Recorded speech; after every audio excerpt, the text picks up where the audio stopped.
Þú ert að hlusta á sportþáttinn Mánudagskvöld með gesti frá Hæli. Já, sportþáttur með ykkur hérna á þessu mánudagskvöldi og klukkan orðin 9:30 þetta mánudagskvöld 2. desember núna og það eru heldur betur komið mikið jólastemning og það er heldur betur jól í taekwondo-inu þessa dagana en já, það fóru þarna 17 keppendur á skottisónum og komu heim með hvorkin meira en minna en 37 velun og ég ætla að byrja að fjalla það mót áður en ég fjallum, bikarmóti sem fór líka fram helginu á Suðurnesunum og línuna er komin þjálfari á Keflavík Helgi Rafn Guðmundsson sem fylgdi með þessum hóp þarna út á Scottish Open. Komdu bless ekki? Blessaði gestur, hvað segir þið? Bara ljómandi góður og en þú? Bara frábært, flottur dagur í dag. Já, heldur betur og þú átt líka afmæli í dag? Já, mikið rétt. Og hvað ertu orðin gamall í dag? 27 ára. 27 ára? Og ertu þá ekki bara ennþá efnilegur? Jú, hvað ekki það? Allan að miða það sem viðmælendur hérna hafa sagt að þá er maður efnilegur ansi lengi í taekwondo, ekki satt? Jú, maður verður efnilegur þangað maður verður góður eða þangað maður hættir. Já.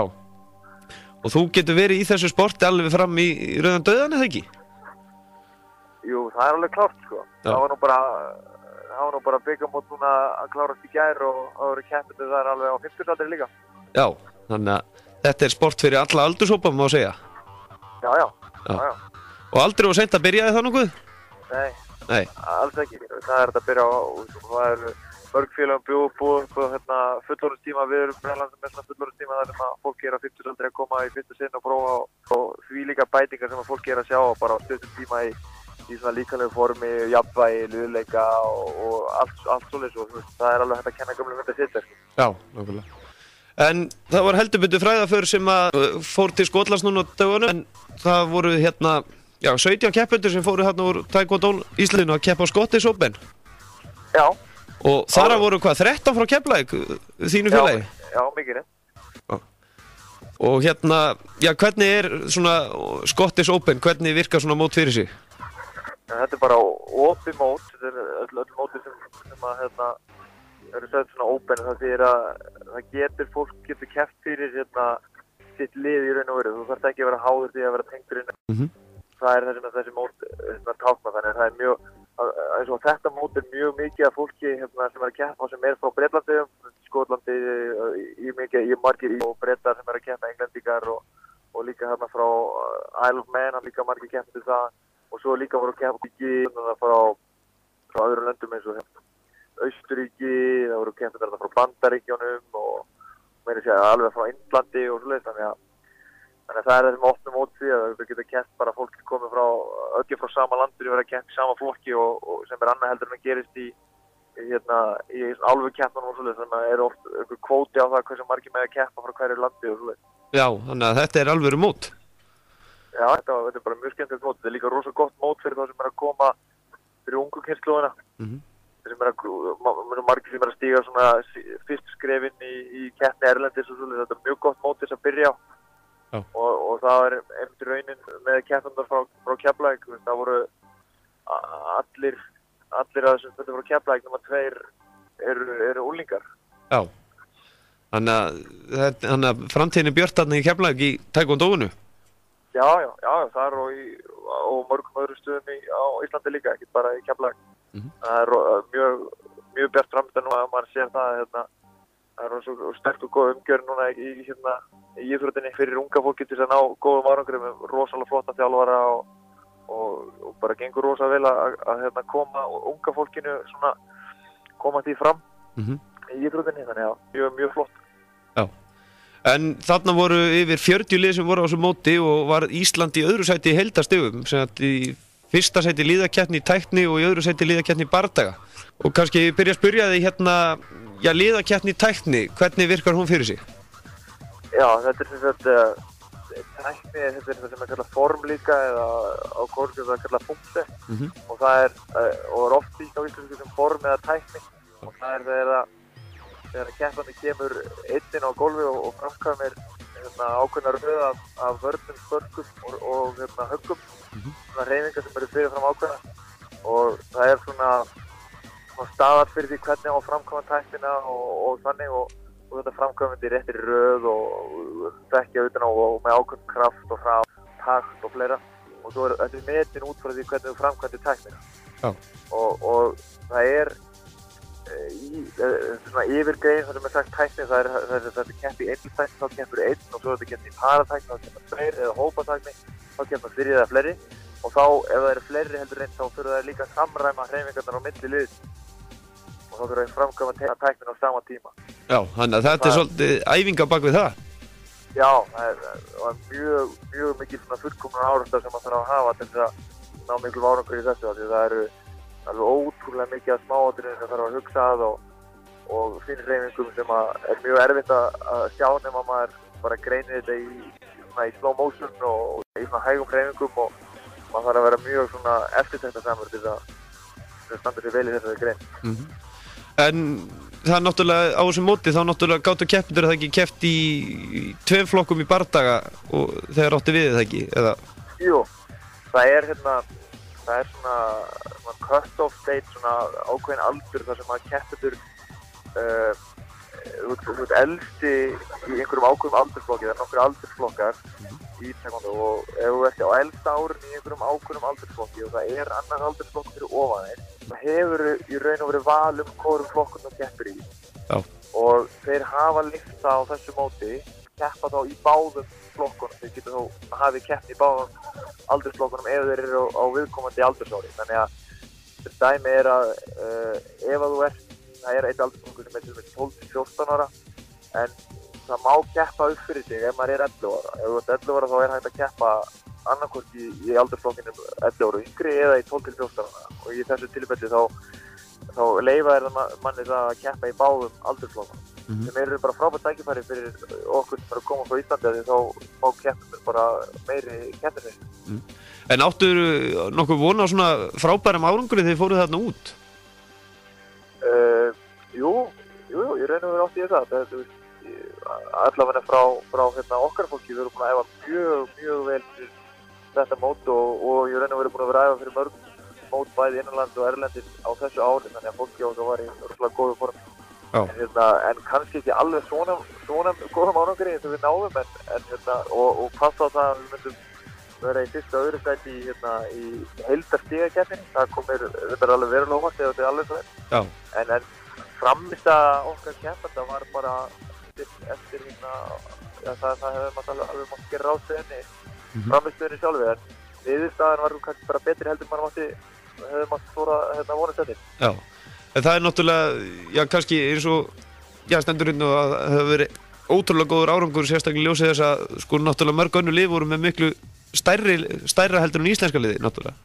Já, það er alveg rétt. Það voru nokkur liðarna sem voru með yfir 40 keppendur og eins og sagt þá voru við bara með 17 en liðið sem vann var með, ég man ekki, það voru 41 eitthvað 48 keppendur eða 46 eða eitthvað svolítið svo þannig að þeir voru með nálægt þrefaldi meira heldur en við vorum með en ég er ekki alveg með stiga í liðakeppninni í bardaga en það var ekki langt á milli. Ég var að lesa það bara í morgun, ég man ekki alveg hvað voru mikið að stigum á þetta milli en mér finnst að þau hafa verið með 2 gullverðlaunum tveimur eða þremur fleiri gullverðlaunum heldur en íslenska liði. Já. Og það var lið frá Manchester Sport Taekwondo sem að sigraði heildarkeppnin og keppnin í bardaga. Já. Það voru með mjög góð lið þarna og voru með keppendur í næstu öllum úrslitaflokkunum. Já. Þegar í síðustu bardagum móti. En þeir voru náttúrulega með tvöfalt stærra, fleiri keppendur eða ekki? Jú, voru með miklu fleiri keppendur, en þeir voru líka með mjög góða keppendur. Já. En svo er náttúrulega annað, ég ætla að lesa upp til upp úrslitinu eftir en þetta voru allan 18 gull og 11 silfur og 8 brons. Er eitthvað sérstakur árangur hjá okkur einstaklingi sem meira upp úr eða svona sem kom þér á óvart eða þannig? Á þessu móti? Já. Það er erfitt að velja einhver einn sko. Ég þyl náttúrulega upp öll úrslitinu eftir eða öll veljunin? Já. Og líka kannski verst líka, þegar maður er þjálfari þá hugsa maður þetta öðruvísi, kannski maður hugsa þetta ekki endilega alltaf í medalínum, heldur kannski í frammistöðinu, hvernig stóðstu þig með það sem úr að móða. Já. Og þannig að það voru nokkur keppendur sem kannski, einn sem þetta bara strax sem að stóð sig bara raun og vel og var hægt að ætlast til af viðkomandi keppanda þó hann hefði ekki unnið gull. Já. Og það var strákur frá mér sem heitir Karel og við erum með marga mjög góða keppir sem Bjarni Júlíus sem vann gullverðlaun, Ástrós Brynjarsdóttir sem taekwondo-kona Íslands vann 3 gullverðlaun. Krismundur Gíslason sem líka taekwondo-maður Íslands vann gullverðlaun í sínu flokki sem var frekar öflugur flokkur. Já. Og líka strákur frá mér ungur sem var að keppa úti í fyrsta sinn, hann fekk líka 3 gullverðlaun. Erla Björg Björnsdóttir úr afturhendingu og rosalega flotti bardaðir henni.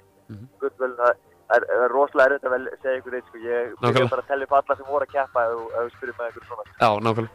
En ekki, já, svona, þetta náttúrulega margir, flest allir ungir hérna í hótnum, ekki margir sem stefna á því bara að reyna að komast inn á Ólympíuleikana í framtíðinni? Jú, það alveg nokkrir frá okkur sem að stefna því. Já, og eitthvað möguleiki á því, jafnvel?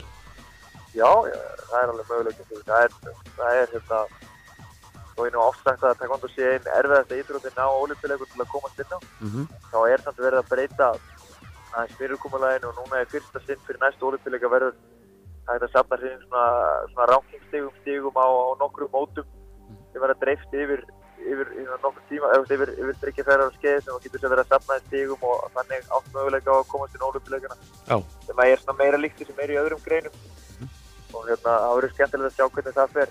Það hefur alveg sína kost og galla fyrir okkur Íslendinga því að það verður fleiri mót sem þetta fara á en kannski meiri möguleikar ef þú dreifir því því að það hefur verið þannig hingað til að ef maður ætlar að komast á Ólympíuleikana þá þurfa að setja bara öll ekki sín eina körfu og það verður komast á pall bara á þessu eina eða 2 af þessum mótum sem í boði.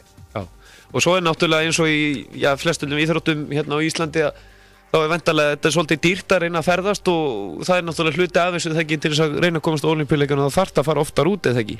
Jú, það það. Þetta er rosalega ferðarkostnaður og uppáhaldskostnaður og náttúrulega dýrast af þessu yfirleitt alltaf bara að koma sér til og frá þessari eyju. Að fljúga til og frá Íslandi er mesti kostnaður svo þegar maður það úti þá verður það náttúrulega ekki það er dýrt að fara kannski á milli með mjög stór mót, stutt á milli stuttu tíma á milli og jafnvel æfingabúðir og fleira. Það er rosalega mikið á mótum í taekwondo. Það er rosalega mikið á mótum í út gerðarlega Evrópu alveg stórum og sterkum mótum. Þannig að það verður líka bara erfitt að velja hvaða mót maður að fara á ef maður ætlar að stefna að komast á hæsta klassa. Já, nákvæmlega. En það er allavega þannig að það er nú að iðkendum og það virðist alltaf vera fjölgi í þessari íþrótt á Íslandi. Hefur ekki fundið fyrir því? Þú ert náttúrulega búin að vera svolítið lengi í þessu. Hvenær byrjaði þú til dæmis í þessari íþrótt? Ég byrjaði 2001. Já, og finnst þér ekki búið að fjölga ansi mikið síðan þá? Jú. Það er búið að vera miklu fleiri félög. Þetta er öðruvísi núna. Það sem ég veist núna er að það er miklu meira svona ungu fólki sem er miklu betra heldur en það var. Já. Það er held ég aðal breytingin, að fólk byrjar og er að ná árangri miklu fyrr og eins og núna, Íslandingar núna, bara einfalt dæmi, Íslandingar eiga núna 5 Norðurlandameistara frá síðasta Norðurlandamóti, 4 af þessum Norðurlandameistarum eru úlingar. Já. 4 af þessum 5, það var einn Ingibjörg Erla frá Selfossi og hún vann í 18 ára og eldri flokkum og allt hitt eru úlingar. Og sem að segja ykkur kannski að þjálfun kannski yngri flokkana hefur batnað bara umtalsvert. Já.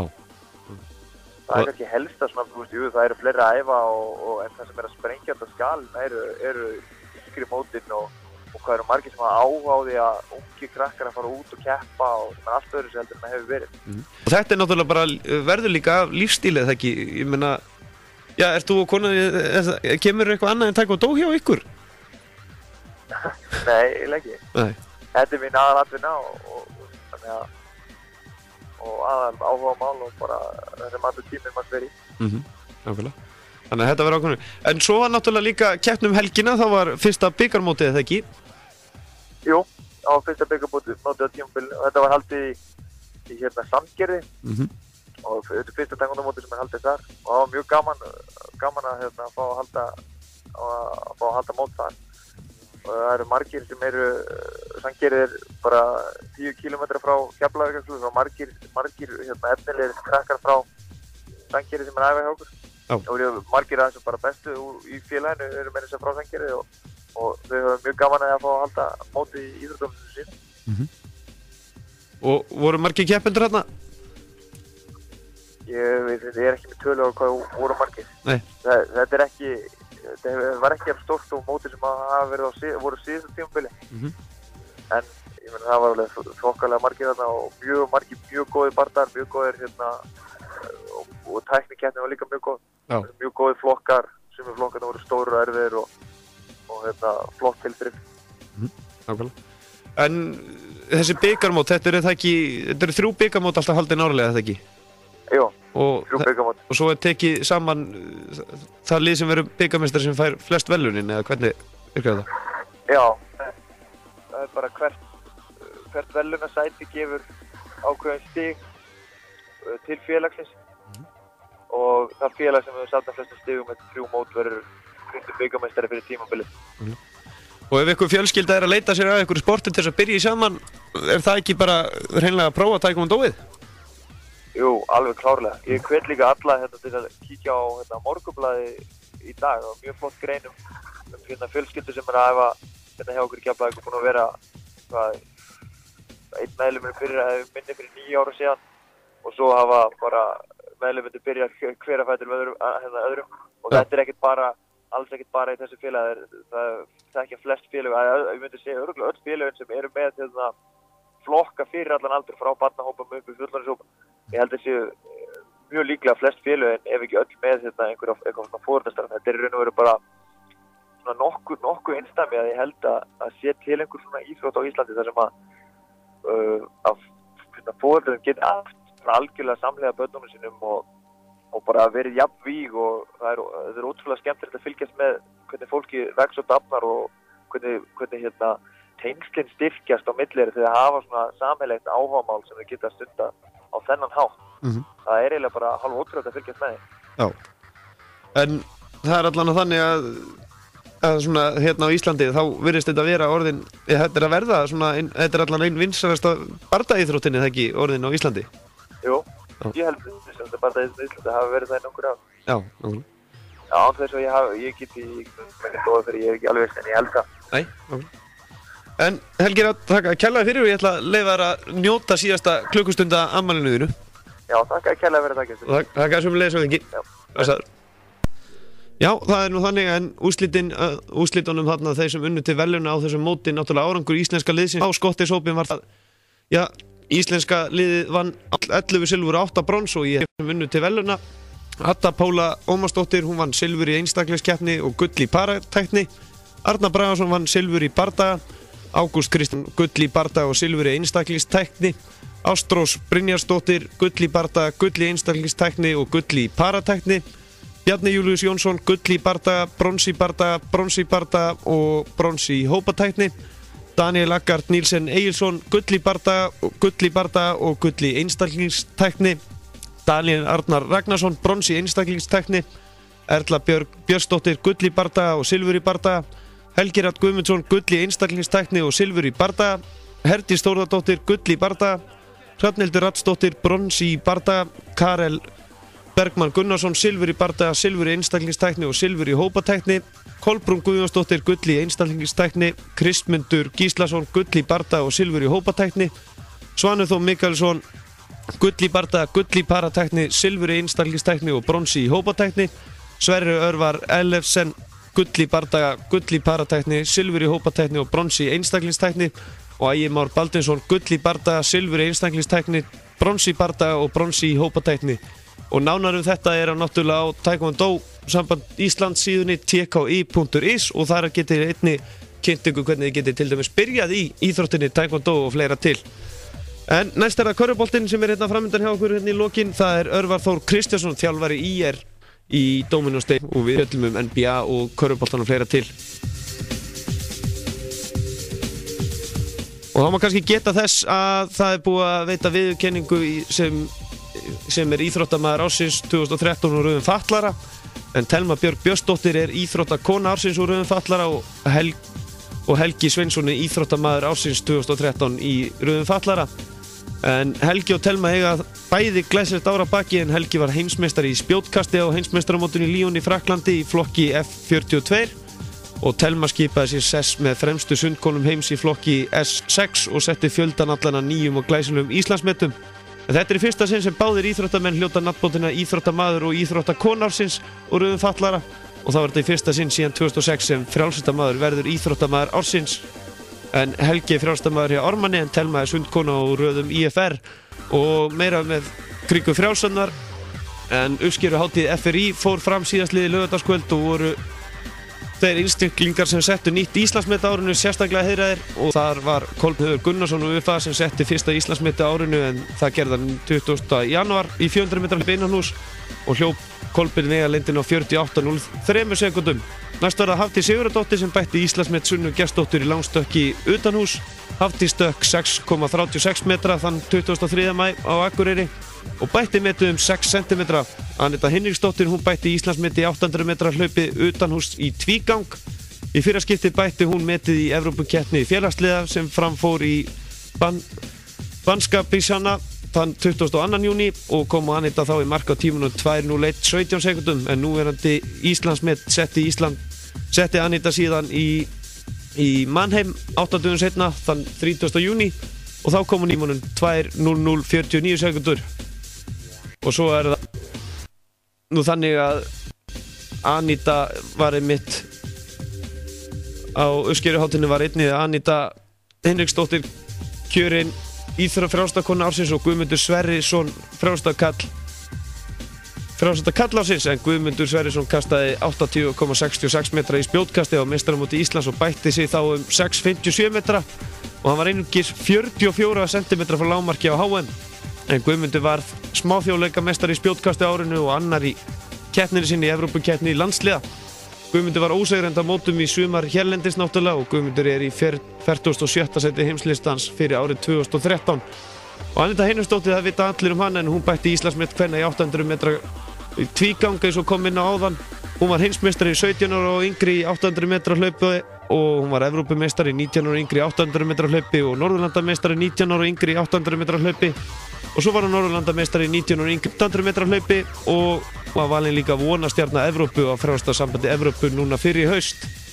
Og árinu bætti Anita einnig aldursflokkameti í 400 metra hlaupi 16-17 ára í Luxemborg í sumar og hún bætti hún einnig aldursflokkameti í 1500 metra hlaupi 16-17 ára í Slóveníu.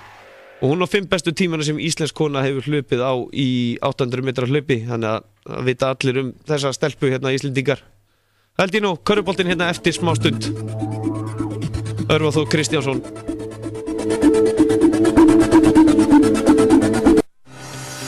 Þú ert að hlusta á Sportþáttinn mánudagskvöld með gesti frá Hæli.